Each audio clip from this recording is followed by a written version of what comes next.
Good evening, ज्या टायमिंगला तुम्ही हा व्हिडिओ बघताय, ज्यावेळी हा अपलोड झालाय. ओके, तर आपण काय करूया, आज 11th स्टँडर्डचे केमिस्ट्रीसाठी आज थोडे बेसिक लेक्चर्स आपण काय करूया, स्टार्ट करूया.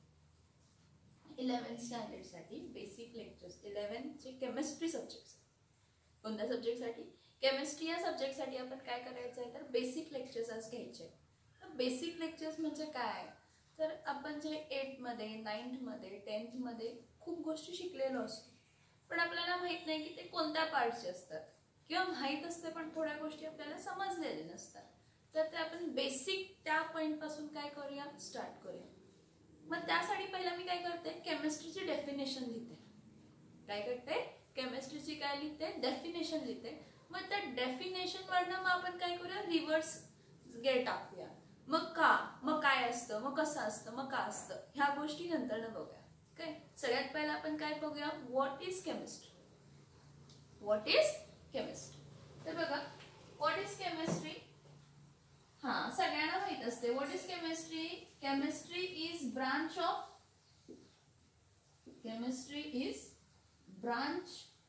Of science. केमिस्ट्री ही कसली ब्रांच आहे, it is a branch of a science. See, chemistry is a branch of a science which deals with the study of. It deals with the study of. आता कोणाची study? Which deals with the study of what? Which deals with the study of composition. म्हणजे त्यामध्ये काय काय आहे, structure. मग त्यामध्ये bonding कसं कोणाबरोबर का आहे आणि कसं आहे. Which deals with the study of composition, structure, properties. आणि काय, properties of matter. Properties of what, matter. This is the definition of chemistry. What is chemistry? Chemistry ही एक ब्रांच आहे सायन्सची, म्हणजे सायन्सचाच पार्ट आहे केमिस्ट्री, जे डील करतं कशाबद्दल, तर स्टडी करतं, कशाच्या बद्दल अभ्यास करतं, तर कंपोजिशन. म्हणजे फॉर एक्झाम्पल एखादा सबस्टन्स आहे, तो कशाचा बनलाय, त्यामध्ये काय काय आहे. मग स्ट्रक्चर, मग त्यामध्ये त्याचे स्ट्रक्चर्स आहेत. म्हणजे काय, फॉर एक्झाम्पल मी कन्सिडर केला कंपोजिशन. मी जर सिंपल हा CH4 म्हटला, तर हा CH4 मिथेन आहे. मग यामध्ये कंपोजिशन काय, एक कार्बन आणि 4 काय आहेत, हायड्रोजन आहेत. याचा कंपोजिशन काय म्हणणार मी, एक कार्बन आणि एक कार्बन आणि 4 काय आहे, हायड्रोजन्स आहेत, असं मी कन्सिडर करणार. त्यामध्ये आणि डिटेलिंग असतं कंपोजिशन मध्ये, पण आपण पुढे स्टडी केल्यावर समजेल. मग आणि डिटेलिंग काय, स्ट्रक्चर. स्ट्रक्चर मध्ये हा जर मिथेनचा स्ट्रक्चर काढला तर मी काय करणार आहे, कार्बन, हा कार्बनची व्हॅलेन्सी किती असते, 4 असते. आणि 4 कशी असते, तर 4 असते आणि त्या 4 हायड्रोजन्सला 1 2 3 4 ह्या 4 हायड्रोजन बरोबर तो काय करत असतो, बॉन्ड फॉर्म करत असतो. आणि तो बॉन्ड कसला बॉन्ड असतो, तर कोव्हॅलेंट बॉन्ड. कोव्हॅलेंट बॉन्ड म्हणजे कोणता, तर शेअरिंगमुळे फॉर्म झालेला. कशामुळे फॉर्म झालेला, शेअरिंगमुळे फॉर्म झालेला. कशाच्या शेअरिंगमुळे फॉर्म झालेला, तर इलेक्ट्रॉन्सच्या शेअरिंगमुळे फॉर्म झालेला. मग इथं जे डॉट आहेत ते कार्बनचे इलेक्ट्रॉन्स आहेत आणि जे क्रॉस आहेत ते हायड्रोजनचे इलेक्ट्रॉन्स आहेत. जे डॉट आहेत ते कार्बनचे इलेक्ट्रॉन्स आहेत आणि जे क्रॉस आहेत ते कशाचे आहेत, तर हायड्रोजनचे इलेक्ट्रॉन्स आहेत. आणि CH4 स्ट्रक्चर मध्ये आपण म्हणणार की कार्बन हा किती CH बॉन्ड फॉर्म करतोय, 4 CH बॉन्ड फॉर्म करतोय, ज्यामध्ये शेअरिंग ऑफ इलेक्ट्रॉन झाले, स्ट्रक्चर झालं. आता प्रॉपर्टीज काय म्हणतो, प्रॉपर्टीज. जर तसं डिस्कस केलं तर प्रॉपर्टीजला आपण फर्दर क्लासिफाय करतो. कशामध्ये, तर physical properties and chemical properties. Properties जर आपण डिस्कस करायचं असेल तर प्रॉपर्टीजला आपण क्लासिफाय करतो. किती टाइप्स मध्ये, 2 टाइप मध्ये, physical properties and chemical properties. मग फिजिकल प्रॉपर्टीज म्हणजे काय, तर फिजिकली तो कसा दिसतो. फिजिकली हा कसा आहे, एखादा सबस्टन्स आहे जो काय आहे तो कसा आहे. फिजिकल प्रॉपर्टीज मध्ये कोणते कोणते पॉइंट काय लक्षात ठेवा, स्टेट, कलर, ऑर्डर, त्यानंतर काय असते density, melting point, boiling point, solubility etcetera, म्हणजे कंडक्टिव्हिटी हे सगळे येतात. फिजिकल प्रॉपर्टीज म्हणजे फिजिकली आपल्याला दिसताना तो कसा आहे स्टेट, म्हणजे तो सॉलिड मध्ये आहे, लिक्विड मध्ये आहे, गॅस मध्ये आहे. कलर, मग तो कलरलेस आहे का कलरफुल आहे, मग कलरफुल आहे तर कोणता कलर आहे. ऑर्डर, वास आहे की नाही आहे, मग वास आहे तर कसली वास आहे, पंजंट आहे, अंड्यासारखी आहे. ओके, त्यानंतर काय म्हणतात त्याला पंजंट आहे किंवा स्वीट आहे, गोड आहे किंवा अल्कोहोलिक आहे. ऑर्डर्स मध्ये पण टाइप आहेत. डेन्सिटी, डेन्सिटी म्हणजे तो किती भरगच्च आहे किंवा किती पोकळ आहे. मेल्टिंग पॉइंट म्हणजे तो सॉलिड, जर सॉलिड स्टेट मध्ये असेल तर सॉलिड टू लिक्विड मध्ये कन्वर्ट होण्यासाठी किती टेम्परेचर लागणार आहे, मेल्टिंग पॉइंट. बॉइलिंग पॉइंट, जर तो लिक्विड स्टेट मध्ये असेल तर लिक्विड टू गॅस मध्ये कन्वर्ट होण्यासाठी कोणता टेम्परेचर लागेल, that is melting point. Solubility, solubility म्हणजे त्याची मिक्सिंग ॲबिलिटी, म्हणजे तो वॉटर मध्ये डिझॉल्व्ह होतो का, वॉटर मध्ये डिझॉल्व्ह होतो का, मग नाही, वॉटर मध्ये डिझॉल्व्ह होत नाही तर कशामध्ये डिझॉल्व्ह होतो, हे कशामध्ये येतात सोल्युबिलिटी. आणि पॉइंट्स असतात इलेक्ट्रिकल कंडक्टिव्हिटी म्हणजे it is a good conductor of electricity और नॉट, रेझिस्टिव्हिटी, रेझिस्टन्स, कॅपॅसिटन्स, हे खूप सारे पॉइंट्स असतात ज्यामध्ये आपण फिजिकल प्रॉपर्टीज काय करतो डिस्कस करतो एखाद्या मॅटरची, एखाद्या सबस्टन्सची.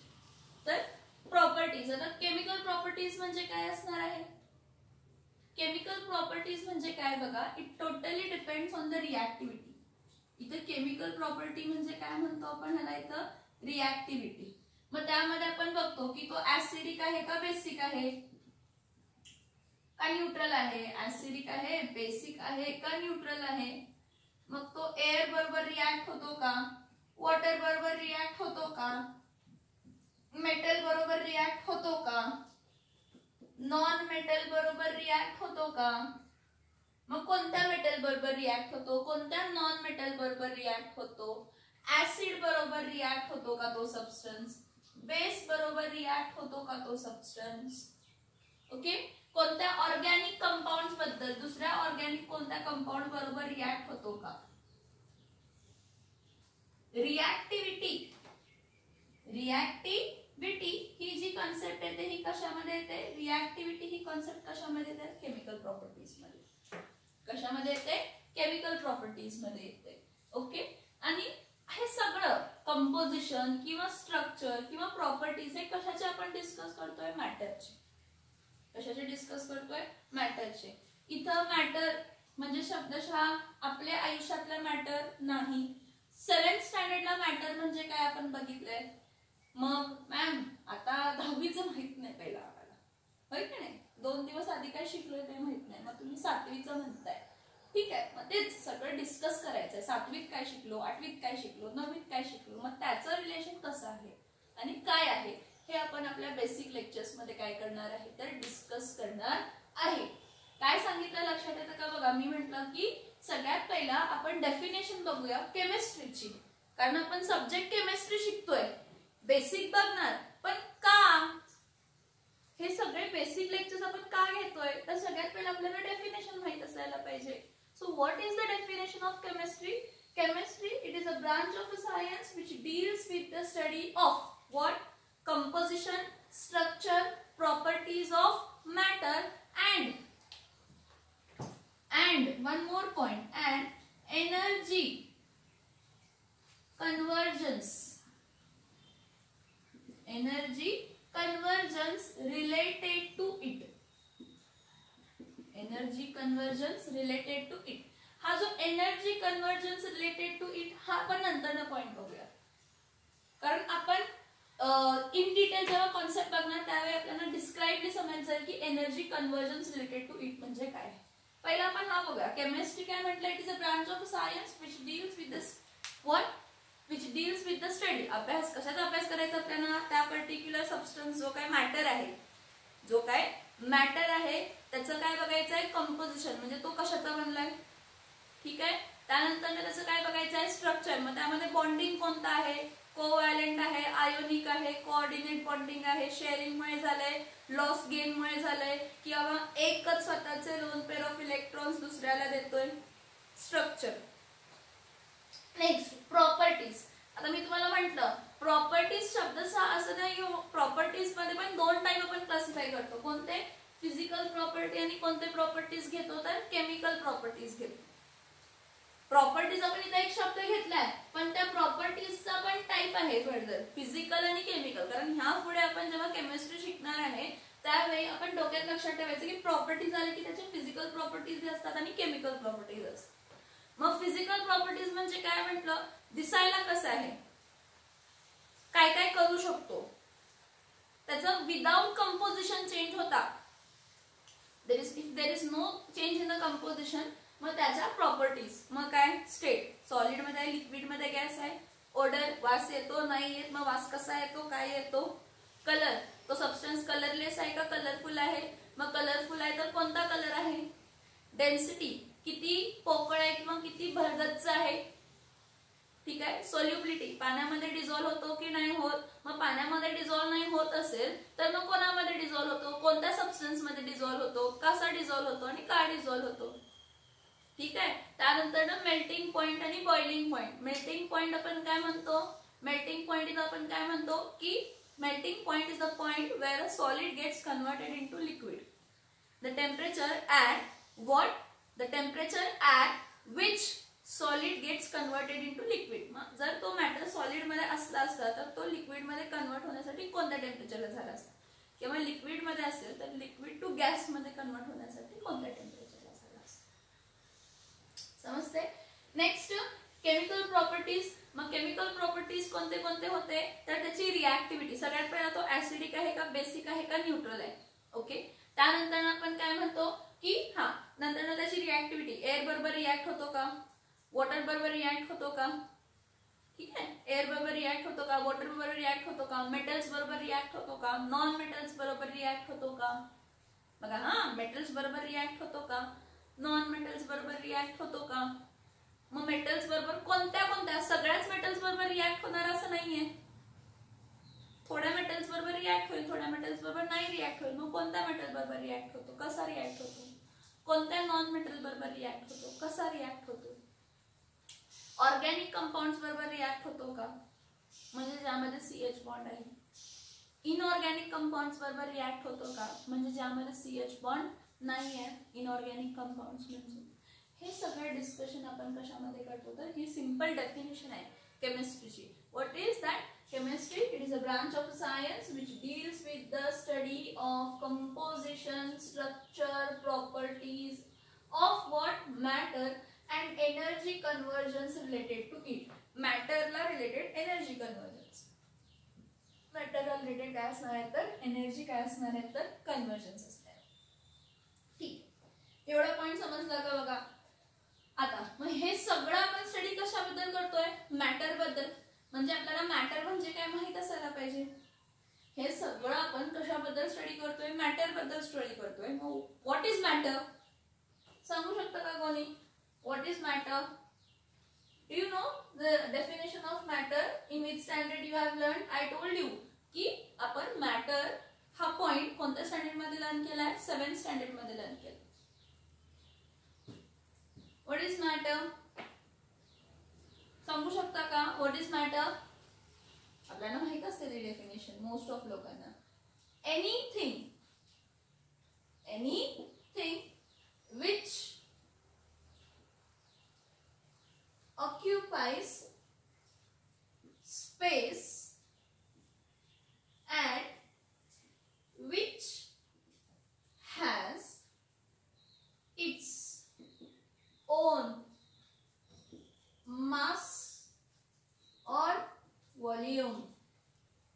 काय म्हटलं बघा. What is matter? एक कोणतीही गोष्ट, कोणतीही वस्तू, गोष्ट म्हणू कोणतीही वस्तू जी काहीतरी स्पेस ऑक्युपाय करते, काहीतरी जागा घेतीये युनिवर्स मध्ये, आणि ज्याला त्या वस्तूला स्वतःचा मास आहे. काय आहे? स्वतःचा काय आहे? मास आहे, वजन आहे, किंवा काहीतरी व्हॉल्यूम ऑक्युपाय करते.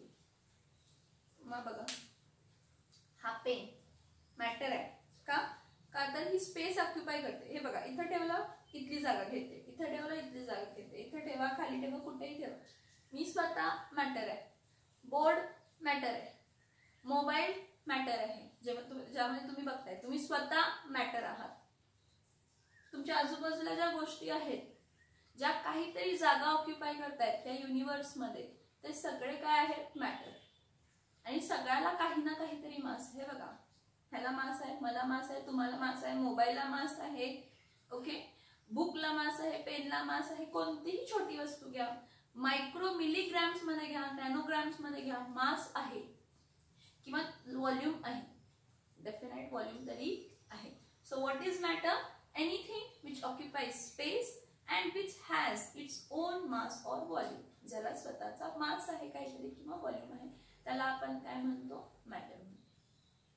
त्याला आपण काय म्हणतो तर मॅटर म्हणतो. हे बघा हे सगळे पॉइंट्स आपण बघितलेले असतो पण आपल्या लक्षात येत नसतात त्यावेळी. आपण असंच भूकंपट्टी म्हणून असंच हा एक्झामला लिहायचं आहे म्हणून लर्न करत असतो. आता ज्या काही बेसिक पॉइंट्स आहेत ते प्रॉपरली बघा. जे काही आता बेसिक पॉइंट्स आहेत ते सगळे प्रॉपरली बघा. का तर ह्या बेसिक पॉइंट जेव्हापर्यंत क्लिअर होत नाही तेव्हापर्यंत आपल्याला 11th स्टँडर्ड किंवा 12th स्टँडर्ड किंवा पुढचं काहीच पटकन समजणार. आणि समजून घेणं इम्पॉर्टंट आहे, समजून लिहिणं इम्पॉर्टंट आहे, पोपटपंची इम्पॉर्टंट नाही, हे लक्षात. डेफिनेशन ऑफ मॅटर काय म्हटलं? Anything which occupies space and which has its own mass or volume. याला आपण काय म्हणतो? मॅटर म्हणतो. ठीक आहे ना.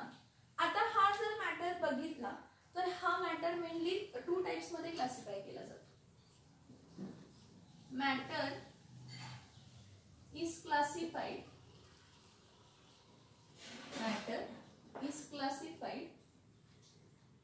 depending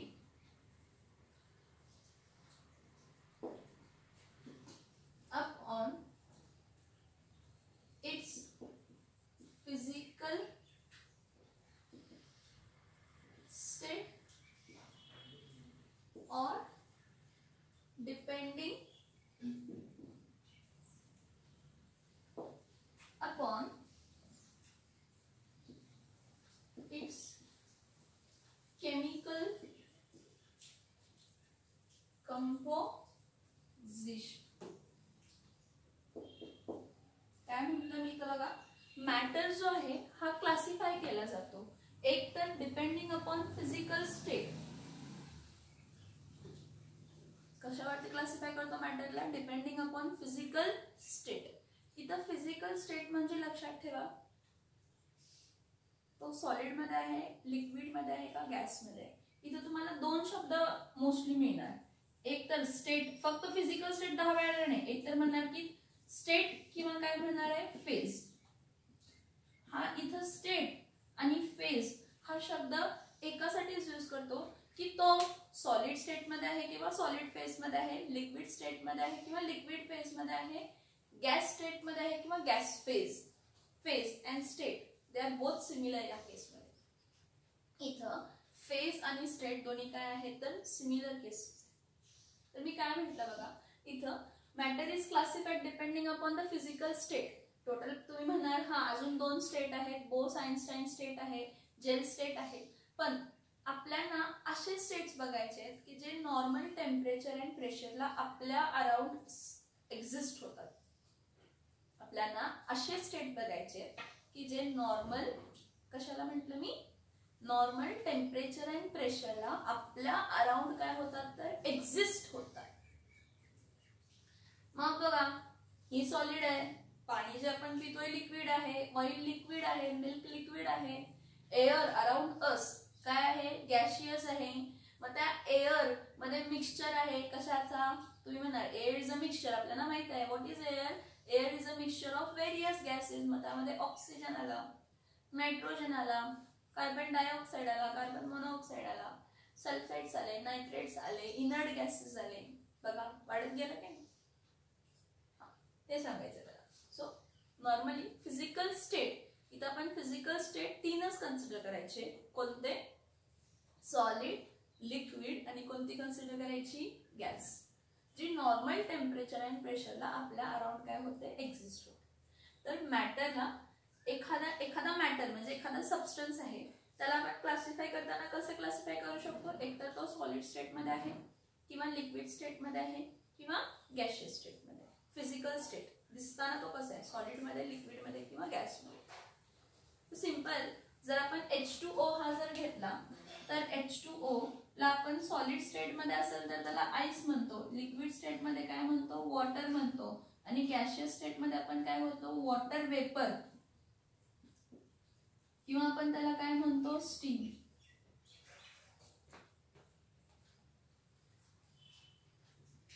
एक लक्षात ठेवा, कोणताही मॅटर जर आपण घेतला तर तो इंटरकन्व्हर्टेबल असतो. ते पुढचे पॉइंट्स आहेत. मी फक्त एक सिंपल एक्झाम्पल घेतला, H2O म्हणजे वॉटर, पण तो सॉलिड स्टेट मध्ये असेल तर आपण त्याला आईस म्हणतो, पाण्यामध्ये म्हणजे वॉटर म्हणतो, आणि वेपर मध्ये असेल तर त्याला स्टीम किंवा आपण त्याला काय म्हणतो तर वॉटर वेपर्स म्हणतो. स्टीम किंवा आपण त्याला काय म्हणतो, वॉटर वेपर्स. एक परत ह्या पॉइंटला जावा, काय, matter is classified depending upon physical state और depending upon its chemical composition. एक तर physical state depending upon classify करतो किंवा केमिकल कंपोजिशन. परत केमिकल कंपोजिशन कशाचा बनलाय, केमिकल कंपोजिशन कशाचा बनलाय, लक्षात आहे का बघा, केमिकल कंपोजिशन कशाचा बनलाय.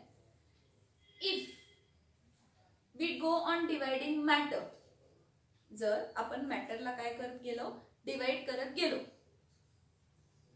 ओके. मग जर आपण त्याला डिवाइड करत गेलो तर एक आपल्याला पार्टिकल मिळतो की जो फर्दर डिवाइड होऊ शकत नाही. कोण आहे तो? कोणताही मॅटर घ्या, कोणतीही वस्तू घ्या, त्याला तुम्ही ब्रेक करत जावा, ब्रेक करत जावा, ब्रेक करत जावा, ब्रेक करत जावा, ब्रेक करत जावा, तुम्हाला एक स्मॉलेस्ट पार्टिकल मिळेल की जो डिवाइड होत नाही. त्याला आपण काय म्हणतो, ॲटम. त्याला आपण काय म्हणतो, आपण त्याला ॲटम. एटोमियो असा हा ग्रीक वर्ड आहे. ए म्हणजे अन, टोमियो म्हणजे डिव्हिजिबल, म्हणजे आपल्याला असा एक पार्टिकल मिळेल की जो डिवाइड होत नाही. तो आपल्याला असा एक पार्टिकल मिळेल की जो डिवाइड होत नाही. बघा हा, आपल्याला असा एक पार्टिकल मिळेल की जो डिवाइड होत नाही, आणि जो डिवाइड होत नाही त्या पार्टिकलला आपण काय म्हटलं, ॲटम. ऍक्च्युअली तो ग्रीक वर्ड आहे अटोमियो. अ म्हणजे अन, टोमियो म्हणजे डिव्हिजिबल, म्हणजे असा पार्टिकल जो डिवाइड होत नाही, अटोमियो. ऋषी कनाद, आपले जे इंडियन फिलॉसॉफर होते ऋषी कनाद, त्यांनी त्यासाठी वर्ड काय म्हटलं की तुम्ही एखाद्या मॅटरला डिवाइड करत जावा, तुम्हाला एक पार्टिकल मिळेल की जो डिवाइड नाही होणार, आपण त्याला परमाणू म्हणतो. काय म्हणतो आपण त्याला, परमाणू. काय म्हणतो आपण त्याला, परमाणू. इथपर्यंत समजलं का बघा, कारण आपण आता डिस्कशन डीप करत जाणार. हे पॉइंट समजले का बघा, हे पॉइंट समजले का बघा. Chemistry, it is a branch of science which deals with the study of composition, structure, properties of matters and energy convergence related to it. मग what is matter? मग मॅटर काय आहे, मॅटर काय आहे, अशी कोणतीही वस्तू जी काय आहे, काहीतरी जागा घेते युनिवर्स मध्ये, आणि त्याला त्या वस्तूला स्वतःचा काहीतरी मास आहे किंवा व्हॉल्यूम आहे, त्याला आपण काय म्हणतो, मॅटर. मग हा जो मॅटर आहे ह्याला आपण क्लासिफाय करतो डिपेंडिंग अपॉन फिजिकल स्टेट, म्हणजे तो दिसायला कसा आहे, सॉलिड किंवा लिक्विड किंवा गॅस, किंवा डिपेंडिंग अपॉन केमिकल कंपोजिशन. मग डिपेंडिंग अपॉन केमिकल कंपोजिशन म्हणजे तो कशाचा बनलेला आहे, हा प्रश्नचिन्ह, कशाचा बनलेला आहे, केमिकल कंपोजिशन. मग तो पॉइंट डिस्क्राइब करण्यासाठी एवढे पॉइंट समजले का बघा, मी बोर्ड क्लिअर करणार. मग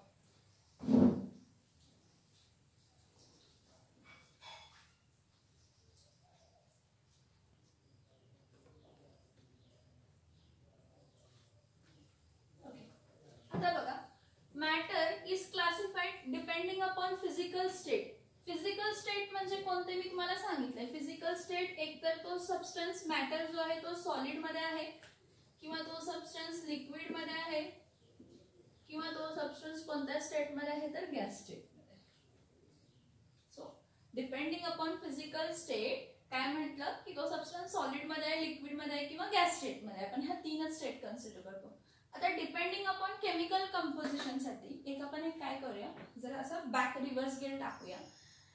मॅटर ला जर तुम्ही डिवाइड करत गेला, when you go on dividing matter, जर तुम्ही मॅटरला डिवाइड करत गेला तर तुम्हाला एक स्मॉलेस्ट पार्टिकल मिळतो. तुम्हाला एक स्मॉलेस्ट पार्टिकल मिळतो की जो डिवाइड होत नाही, जो काय होत नाही, डिवाइड होत नाही. If you go on dividing matter, you will get one particle which will not be divided further, and that is called as atom. त्याला आपण काय म्हणतो, ॲटम. आणि ऋषी कणांनी त्याला परमाणु असं नाव दिलेलं होतं. काय दिलेलं होतं, परमाणु. एखाद्या वस्तूला तुम्ही डिवाइड करत गेला, एखाद्या वस्तूला तुम्ही डिवाइड करत गेला तर जेव्हा तुम्ही त्याला डिवाइड करत जाता तर तुम्हाला एक स्मॉलेस्ट पार्टिकल मिळतो जो की डिवाइड होत नाही आणि त्याला आपण ॲटम. हा ॲटम नाव ग्रीक आहे. कसं आलं तर ग्रीक लेटर्स वरनं अटोमियो. अ म्हणजे अन, टोमियो म्हणजे डिव्हिजिबल. मग परत जरा बघा, अनडिव्हिजिबल हा पार्ट हा कोणी सांगितलेला होता, हे डाल्टन्सचे पॉस्ट्युलेट्स होते. डाल्टन्स ॲटॉमिक थिअरी मध्ये आपण बघितलेलं होतं. Dalton's postulate. If you go on dividing matter, you will get the smallest particle which will not be divided, and it is called as atom. It is called as what? Atom. आता ठीक आहे, item आहे, सगळं आहे, ठीक. मग आपण ह्याला फर्दर हे केलं, क्लासिफाय केलं. ॲटम जर असतील सेम टाईपचे आणि ॲटम जर असतील डिफरंट टाईपचे असं म्हणतो. काय तर ॲटम सेम टाईपचा आणि ॲटम डिफरंट टाईपचा म्हणण्यासाठी पहिला मी काय करते, परत हा समजून घ्या की मॅटर जो आहे त्याला आपण डिवाइड करत गेलं तर एक स्मॉलेस्ट पार्टिकल मिळतो, तो आपल्याला काय मिळतो, ॲटम मिळतो. मग ह्या पुढे जो काही मॅटर बनलाय तो ॲटमनं बनलाय. जो काय मॅटर बनलाय तो ॲटमनं बनलेला आहे. मग त्या ॲटमचा जर आपण स्ट्रक्चर बघितला, त्या ॲटमचा जर आपण स्ट्रक्चर बघितला तर आतापर्यंत जे आपल्याला माहित आहे ॲटमच्या स्ट्रक्चर बद्दल, तर काय आहे की ॲटमच्या स्ट्रक्चर बद्दल जर म्हटलं तर असं आपण एक पॉइंट मांडू शकतो की इंटरनल स्ट्रक्चर ऑफ ॲटम. हा एक पॉइंट मांडू शकतो का, इंटरनल स्ट्रक्चर ऑफ काय म्हणू शकतो, ॲटम. हा जो इंटरनल स्ट्रक्चर ऑफ ॲटम आपण म्हणतो तर आपण असं म्हणतो की कोणताही जर तुम्ही ॲटम घेतला तर तो इनडिव्हिजिबल असतो, इनविजिबल असतो. आपल्याला नेकेड आईजनं दिसू शकत नाही. आपल्याला इलेक्ट्रॉन मायक्रोस्कोप्स वापरावे लागतात, मग आपल्याला त्याचं स्ट्रक्चर दिसू शकतं. मग जेव्हा थिअरीज पुट फोर्थ केले खूप जणांनी, त्याप्रमाणे आता आपण डायरेक्टली थिअरीज नंतर वगैरे आपल्याला जेव्हा शिकायचं त्यावेळी शिकूया. पण आता आपण बघूया की आपल्याला काय माहिती आहे. According to what are knowledge, आतापर्यंतच्या आपल्या नॉलेज प्रमाणे आपल्याला एवढं माहित आहे की ॲटमच्या सेंटरला न्यूक्लियस आहे आणि त्या न्यूक्लियस मध्ये न्यूट्रॉन्स आणि काय आहेत, प्रोटॉन्स आहेत. जे न्यूट्रॉन्स आहेत ते न्यूट्रल आहेत आणि प्रोटॉन्स आहेत ते कसे आहेत, पॉझिटिव्हली चार्ज्ड. न्यूट्रॉन्स आहेत ते न्यूट्रल आहेत आणि प्रोटॉन्स आहेत ते कसे आहेत तर पॉझिटिव्हली काय आहेत, चार्ज्ड आहेत. हे बघा, आणि ह्या न्यूक्लियसच्या अराउंड एका डेफिनाइट डिस्टन्सला काय आहेत तर शेल्स आहेत. काय आहेत, शेल्स आहेत. आणि हे जे शेल्स आहेत ह्या शेल्स मध्ये काय आहेत तर इलेक्ट्रॉन्स आहेत. बघा, सेंटरला काय आहे, न्यूक्लियस. सेंटरला काय आहे, न्यूक्लियस. सेंटरला काय आहे, न्यूक्लियस. त्या न्यूक्लियसच्या बाजूला एका डेफिनाइट डिस्टन्सला शेल्स, ऑर्बिट किंवा शेल आपण ह्यांना म्हणतो. हे जे काय आहेत, ही असू दे किंवा ही असू दे किंवा ही असू दे, हे जे डेफिनाइट डिस्टन्सला आहेत हे काय आहेत तर शेल्स आहेत. त्यांना शेल्स किंवा काय म्हणतो आपण, ऑर्बिट. शेल्स किंवा काय म्हणतो आपण त्याला, ऑर्बिट म्हणतो. आणि त्या शेल्स किंवा ऑर्बिट्स मध्ये काय आहेत तर इलेक्ट्रॉन्स काय होत आहेत तर रिव्हॉल्व होत आहेत अराउंड द न्यूक्लियस. इलेक्ट्रॉन्स काय होतात रिव्हॉल्व होतात अराउंड द काय तर nucleus.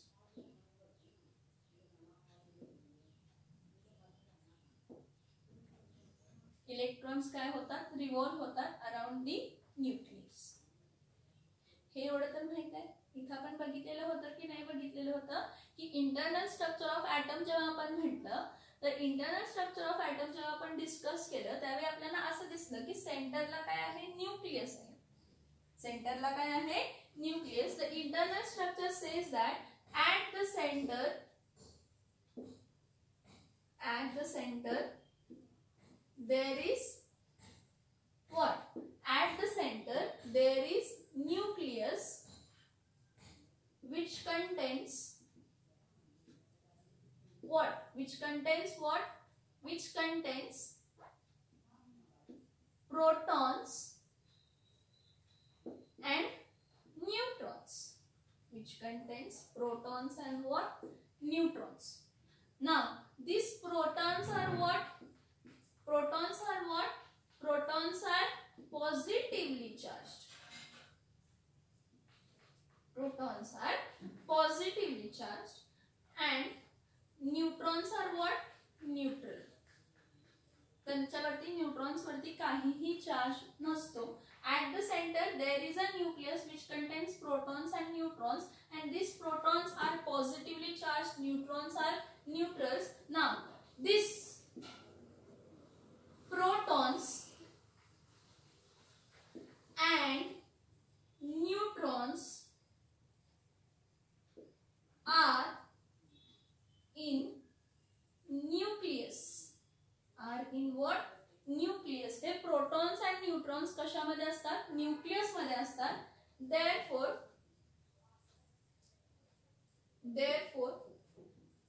they are called as nucleons.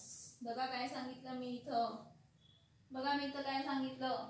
आपण इंटरनल स्ट्रक्चर ऑफ ॲटम बघतोय तर बघा काय म्हटलं की जो ॲटम आहे त्यामध्ये दोन पार्ट आहेत. सेंटरला काय आहे न्यूक्लियस. त्या न्यूक्लियस मध्ये न्यूट्रॉन्स आणि काय आहेत प्रोटॉन्स आहेत. न्यूट्रॉन्स न्यूट्रल आहेत.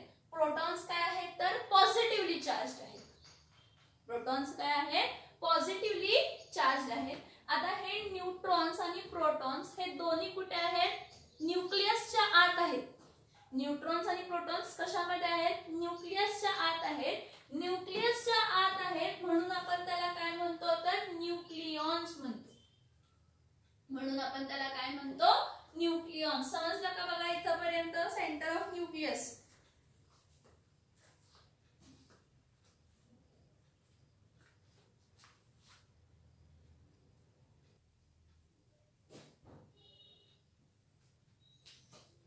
आता बघा न्यूक्लियस बद्दल झाला आणि पॉइंट्स आहेत न्यूक्लियस बद्दल ते आपण नंतर डिस्कस करूया.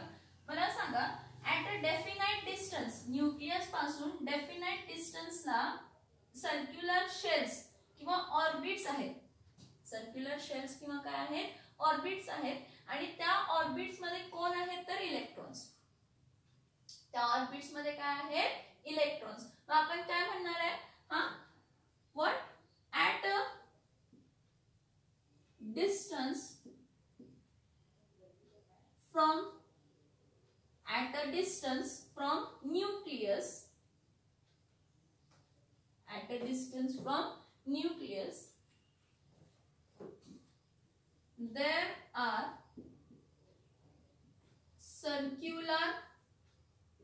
there are circular orbits or we call it as shells at a distance from the nucleus. Nucleus पासून एका डेफिनाइट डिस्टन्सला असतात. काय डेफिनाइट डिस्टन्सला पहिला ऑर्बिट दुसरा ऑर्बिट असा तिसरा असतो. So at a distance from the nucleus there are circular orbits or shell in which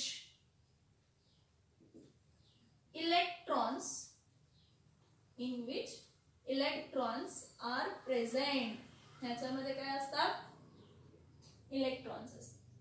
At a distance from the nucleus, at a definite distance from the nucleus, there are shells or circular orbits, and that orbit or shell contains what? Electrons. And these electrons, आता electron E minus हे कायम लक्षात ठेवा, E minus म्हणजे इथे electron आहे, ठीक आहे. And these electrons revolve around the nucleus. These electrons are revolving around the nucleus. They are what? They were doing what? Revolving. Revolving. They are revolving around the nucleus. Compare this with what? Compare this with what? ह्या internal structure of atom ला कशा बरोबर compare करा? तर आपल्या solar system बरोबर. ह्याला कशाबद्दल कंपेअर कशासारखं कंपेअर करा म्हटलं? सोलार सिस्टीम बरोबर. मग सोलार सिस्टीम मध्ये काय असतं? सोलार सिस्टीम मध्ये आपल्या सेंटरला काय आहे? सन आहे. त्या सनच्या अराउंड काय आहेत? तर असे एक डेफिनेट ऑर्बिट्स आहेत डेफिनेट डिस्टन्सला. मग इथं कोण आहे? मर्क्युरी पहिला प्लॅनेट. दुसरा कोण आहे? व्हीनस. तिसरा कोण आहे? अर्थ आहे. चौथा कोण आहे? मार्स आहे. मग ज्युपिटर आहे. मग जेवढे आहेत ते 8 आपल्याला माहित आहे. हा, मग आपण काय म्हणतो? ह्या डेफिनेट ऑर्बिट मध्येच हे प्लॅनेट्स फिरतायत ना, रिव्हॉल्व होतात around the sun. They are revolving around the sun. पण इथं एका ऑर्बिट मध्ये काय आहे? एकच प्लॅनेट आहे. एका ऑर्बिट मध्ये काय आहे? एकच प्लॅनेट आहे. इथं तसं नसतं. इंटरनल स्ट्रक्चर ऑफ ॲटम मध्ये काय असतं? सेंटरला न्यूक्लियस असतं आणि त्या न्यूक्लियस मध्ये न्यूट्रॉन्स आणि प्रोटॉन्स असतात. न्यूट्रॉन्स न्यूट्रल्स असतात, प्रोटॉन्स पॉझिटिव्हली चार्ज असतात आणि हे दोन्ही न्यूट्रॉन्स आणि प्रोटॉन्स न्यूक्लियस मध्ये आहेत म्हणून आपण ह्याला न्यूक्लियॉन्स म्हणतो. म्हणून आपण ह्याला काय म्हणतो? न्यूक्लियॉन्स म्हणतो. मग at a definite distance from the centre, definite distance from the centre circular orbits असतात आणि त्या सर्क्युलर ऑर्बिट्स मध्ये काय असतात? तर इलेक्ट्रॉन्स रिव्हॉल्व होत असतात अराउंड दी न्यूक्लियस. मग ते ऑर्बिट्स जे असतात त्या ऑर्बिट्सला आपण नंबर देत असतो बाळांनो. ऑर्बिटला नंबर देतो. पहिल्या ऑर्बिटला याला 1 नंबर, दुसऱ्या ऑर्बिटला 2 नंबर, तिसऱ्या ऑर्बिटला 3 नंबर, चौथ्या ऑर्बिटला 4 नंबर, पाचव्या ऑर्बिटला 5 नंबर, सहाव्या ऑर्बिटला 6वा नंबर देतो ना की नाही देत?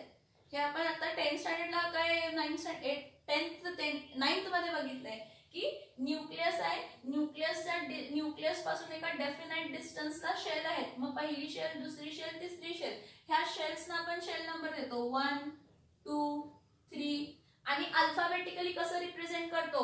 पहिल्या शेलला के म्हणतो, दुसऱ्या शेलला एल म्हणतो, तिसऱ्या शेलला एम म्हणतो, चौथ्या शेलला एन म्हणतो ना, असं काहीतरी. हे बघा आपण एक हे बघितलेलं आहे,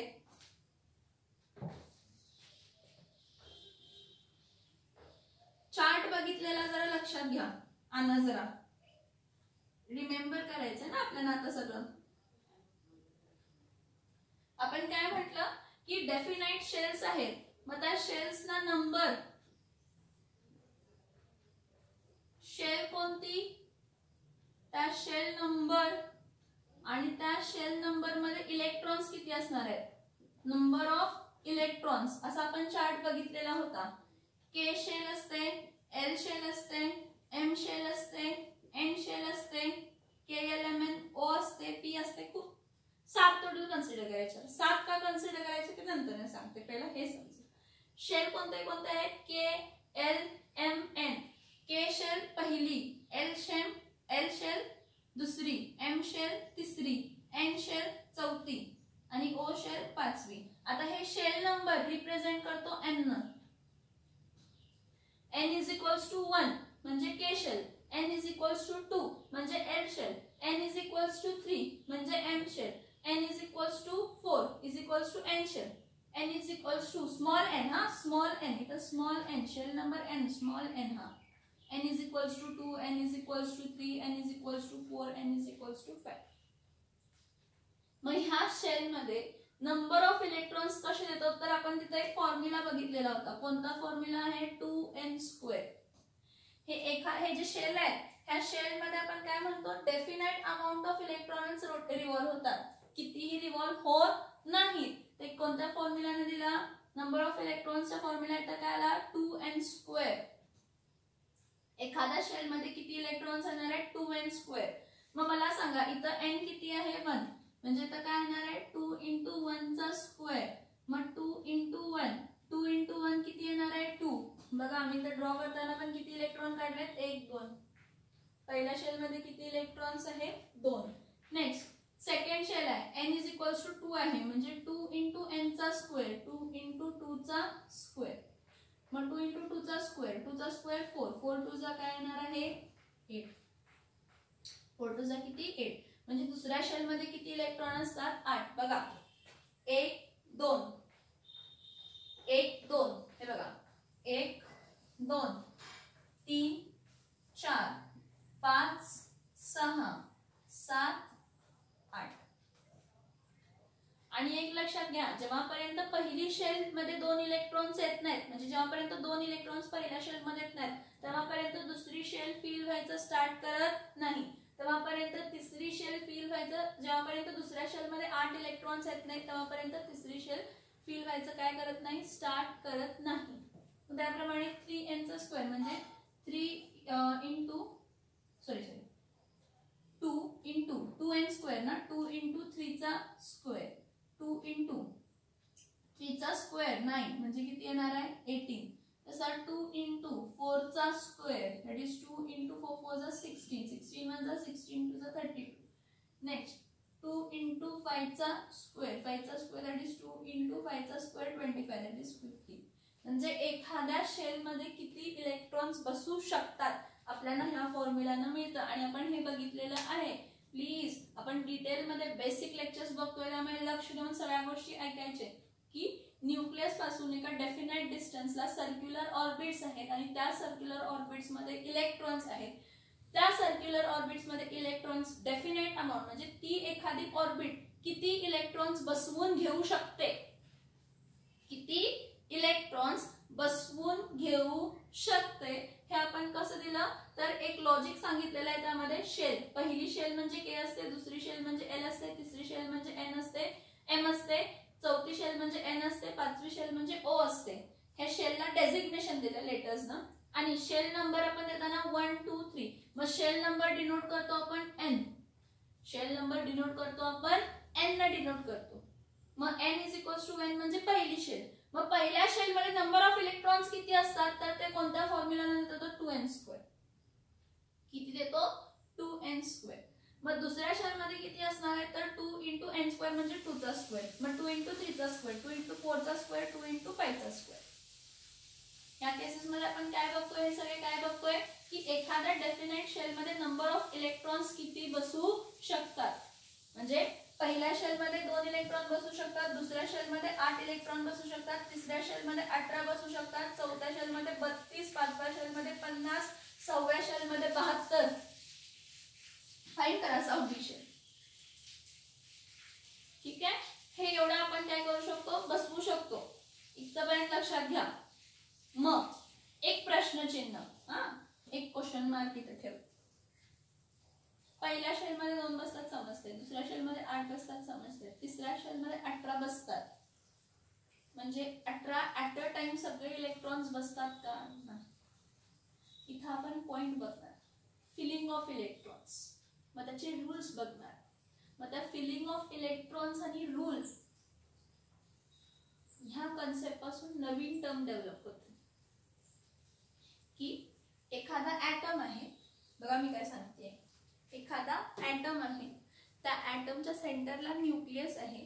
ठीक आहे, ओके. मग न्यूक्लियसच्या अराउंड शेल आहे आणि त्या शेल मध्ये 1 इलेक्ट्रॉन आहे. त्या शेल मध्ये किती इलेक्ट्रॉन आहे, 1 इलेक्ट्रॉन. परत आपण दुसरा ऍटम बघितला, त्या दुसऱ्या ऍटम मध्ये काय आहे, सेंटरला न्यूक्लियस आहे, न्यूट्रॉन्स आहेत, प्रोटॉन्स आहेत. पण आता काय आहे, न्यूट्रॉन्स आणि प्रोटॉन्स, त्या दुसऱ्या ऍटम मध्ये प्रोटॉन्स किती आहेत 2 आणि बाहेरच्या शेल मध्ये इलेक्ट्रॉन्स पण किती आहेत 2. मग सांगा, मग जर मी 2 टाइप ऑफ हे जर ऍटम्स बघितले असतील, बघा मी काय म्हटलं की मी दोन टाइप ऑफ ऍटम बघितले. किती टाइप ऑफ ऍटम बघितले? दोन टाइप ऑफ ऍटम बघितले. त्या दोन टाइप ऑफ ऍटम्स मध्ये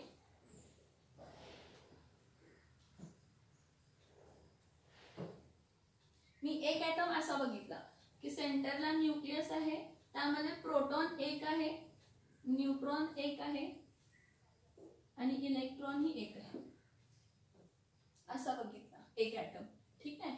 दुसरा ऍटम बघितला, त्यामध्ये प्रोटॉन दोन होते, न्यूट्रॉन्स दोन होते आणि इलेक्ट्रॉन्स पण किती होते?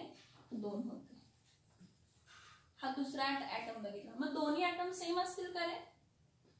दोन्ही ऍटम सेम असतील का? नाही. दोघांचा स्ट्रक्चर सेम असेल का? नसणार आहे. दोघांची कॅपॅसिटी सेम असेल का? नसणार आहे. परत मी आणि एक ऍटम बघितला. ठीक आहे. त्या ऍटम मध्ये प्रोटॉन 3 होते, न्यूट्रॉन पण 3 होते आणि इलेक्ट्रॉन किती होते? तर 3 होते. हा सॉरी, असं होणार नाही. आपण काय म्हटलं की पहिल्या शेल मध्ये किती इलेक्ट्रॉन बसतात? 2. मग 2 इलेक्ट्रॉन, आता 3 इलेक्ट्रॉन आहेत म्हणजे इथं पहिल्या शेल मध्ये 2 बसणार आणि दुसऱ्या शेल मध्ये 1 इलेक्ट्रॉन बसणार. दुसऱ्या शेल मध्ये इलेक्ट्रॉन काय बसणार आहे? 1. म्हणजे पहिल्या शेल मध्ये 2 आणि दुसऱ्या शेल मध्ये 1. टोटल इलेक्ट्रॉन्स 3 आहेत, पण ते 3 इलेक्ट्रॉन शेअर होताना कसं झालं की पहिल्या शेल मध्ये 2 इलेक्ट्रॉन आहेत आणि दुसऱ्या शेल मध्ये किती इलेक्ट्रॉन आहेत? तर 1च इलेक्ट्रॉन. हे तिन्ही ऍटम सेम असतील का रे? नाही, तिन्ही ऍटम्स वेगळे आहेत. मग काय केलं? डिस्कवरी अशी झाली की जेव्हा नंबर ऑफ इलेक्ट्रॉन चेंज होतात, जेव्हा नंबर ऑफ इलेक्ट्रॉन चेंज होतात तर तो ऍटम स्ट्रक्चर चेंज होतो, ऍटमच्या प्रॉपर्टीज चेंज होतात आणि ऍटमचा कंपोजिशन पण काय होतो? चेंज होतो. मग आपण ह्यावरनं एक काय म्हटलं? टाइप्स फाइंड केले, मॅटरला क्लासिफाय केलं. तर मॅटरला क्लासिफाय करताना कसं क्लासिफाय केलं? सगळ्यात पहिला, जेव्हा 2 different atoms are present and in that 2 different atoms the number of electrons are different. मग एकामध्ये इलेक्ट्रॉन एकच आहे आणि दुसऱ्यामध्ये इलेक्ट्रॉन 2 आहेत, तिसऱ्यामध्ये इलेक्ट्रॉन 3 आहेत, चौथ्यामध्ये इलेक्ट्रॉन 4 आहेत, असे वेगवेगळे जेव्हा इलेक्ट्रॉन्स चेंज होत गेले, अरेंजमेंट पण काय होत गेली? चेंज होत गेली. स्ट्रक्चर ऑफ ॲटम पण काय झाला? चेंज झाला. म्हणजे ते मॅटर वेगवेगळे मॅटर आहे. ते मॅटर काय आहे? वेगवेगळे. आणि ते मॅटर्स जे आहेत त्याला आपण नाव दिलं एलिमेंट असं म्हटलं. त्याला असं काय म्हटलं? एलिमेंट. काय? एलिमेंट म्हणजे काय? Any substance which is made up of only one type of atom. बघा, ऍटमचा पुढचा पॉल आपण टाकला काय? एलिमेंट. आणि एलिमेंट म्हणजे आपण काय म्हटलं? एखादा वस्तू, एखादा मॅटर ज्यामध्ये फक्त एकाच टाइप ऑफ ऍटम्स आहेत. त्यामध्ये फक्त एकाच टाइप ऑफ काय आहेत? ऍटम्स. मग एकाच टाइप ऑफ ऍटम म्हणजे हा असेच ऍटम्स आहेत थ्रू. एखादा आपण असा सबस्टन्स घेतलाय, त्या सबस्टन्स मध्ये आपल्याला जे असे स्ट्रक्चर्स मिळतात, त्या स्ट्रक्चर मध्ये असं मिळतंय की हा न्यूक्लियस आहे, बाहेर एक इलेक्ट्रॉन आहे, न्यूक्लियस आहे, बाहेर एक इलेक्ट्रॉन आहे, न्यूक्लियस आहे, बाहेर एकच इलेक्ट्रॉन आहे, न्यूक्लियस आहे, बाहेर एकच इलेक्ट्रॉन आहे, न्यूक्लियस आहे, बाहेर एकच इलेक्ट्रॉन आहे, न्यूक्लियस आहे आणि बाहेर एकच इलेक्ट्रॉन आहे, न्यूक्लियस आहे, बाहेर एकच इलेक्ट्रॉन आहे, न्यूक्लियस आहे, बाहेर एकच इलेक्ट्रॉन, न्यूक्लियस आहे, बाहेर एकच इलेक्ट्रॉन. हा एलिमेंट आहे. असा एलिमेंट की जो फक्त एनी सबस्टन्स, एखादा मॅटर. बघा, मॅटरचं आपण क्लासिफिकेशन बघत होतो, जरा मागे जाऊया. मॅटरचं आपण क्लासिफिकेशन बघत होतो depending upon the chemical composition. मग असा मॅटर जो फक्त एकाच टाइप ऑफ ऍटमनं बनलाय, जो फक्त कशाचं बनलाय? एकाच टाइप ऑफ ऍटमनं बनलाय आणि त्याचं डेफिनाइट प्रपोर्शन आहे. तो प्रपोर्शन ऍटम मधला चेंज झालेला नाही आहे, त्याला आपण काय म्हणतो? एलिमेंट. त्याला आपण काय म्हणतो? एलिमेंट. काय म्हटलं बघा मी काय म्हटलं बघा, काय म्हटलं मी? Any substance which is made up of only one type of atom, then it is called as element. त्याला आपण काय म्हणतो? एलिमेंट. मग मला एक सिंपल क्वेश्चनचा आन्सर द्या की असा कोणता, आपण एलिमेंट्सना नावही दिलेत. मग तुम्ही एलिमेंट्स म्हटला, हा डोक्यात जेव्हा आपण एलिमेंट्स हा शब्द आला तर सांगा एलिमेंट्स किती आहेत टोटल. टोटल एलिमेंट्स किती आहेत. टोटल एलिमेंट्स किती आहेत. पिरियोडिक टेबल आपण बघितलाय. एलिमेंट टोटल किती आहेत 118. टोटल एलिमेंट्स किती आहेत. टोटल एलिमेंट्स किती आहेत 118 एलिमेंट्स आहेत. 118 एलिमेंट्स वेगळे आहेत का सेम आहेत. वेगळे आहेत. त्यांना सगळ्यांना वेगवेगळे आपण काय दिलेले आहेत, नाव दिलेले आहेत. दिलेत की नाही. दिलेत की नाही सांगा मला. बघा कसं कसं गेलं. इंटरनल स्ट्रक्चर ऑफ ऍटम बघत होतो. मग आपण म्हटलं की सगळे ऍटम एकसारखे असतात का, नाही. एका ऍटम मध्ये काय असेल, सेंटर मध्ये एकच प्रोटॉन असेल आणि बाहेर इलेक्ट्रॉन पण काय असेल, एकच. मग दुसऱ्या ऍटम मध्ये काय असेल, 2 प्रोटॉन्स असतील 2 इलेक्ट्रॉन असतील. तिसऱ्या ऍटम मध्ये 3 प्रोटॉन्स 3 इलेक्ट्रॉन्स. ऍटम वेगळा म्हणजे वस्तू वेगळी झाली बाळांनो. एखादा ऍटमचा स्ट्रक्चर चेंज झाला तर ती वस्तू ही काय झाली, चेंज झाली. ऍटमच्या बाहेरच्या शेलचा नंबर ऑफ इलेक्ट्रॉन जर चेंज झाले तर ती वस्तू वेगळी. इथं बघा ही वस्तू वेगळी आहे, ही वस्तू वेगळी आहे, ही वस्तू वेगळी आहे. म्हणजे हा मॅटर वेगळा आहे, हा मॅटर वेगळा आहे, हा मॅटर वेगळा आहे. जेव्हा असे खूप सारे ऍटम्स असतील तर हा कोण असणार आहे, हायड्रोजन. कोण असणार आहे, हायड्रोजन. हा कोण असणार आहे, हेलियम. 2 इलेक्ट्रॉन्स आहेत बाहेरच्या शेल मध्ये. इथं पहिल्या शेल मध्ये 2 आणि बाहेरच्या 1. कोण आहे हा, लिथियम आहे. कोण आहे हा, लिथियम. लिंक लागतंय का बघा. काय काय सांगितलंय त्यात लिंक लागतंय का बघा. इथंपर्यंत समजलं का सांगा पहिला, मग पुढे एलिमेंटच्या कडे जाऊया.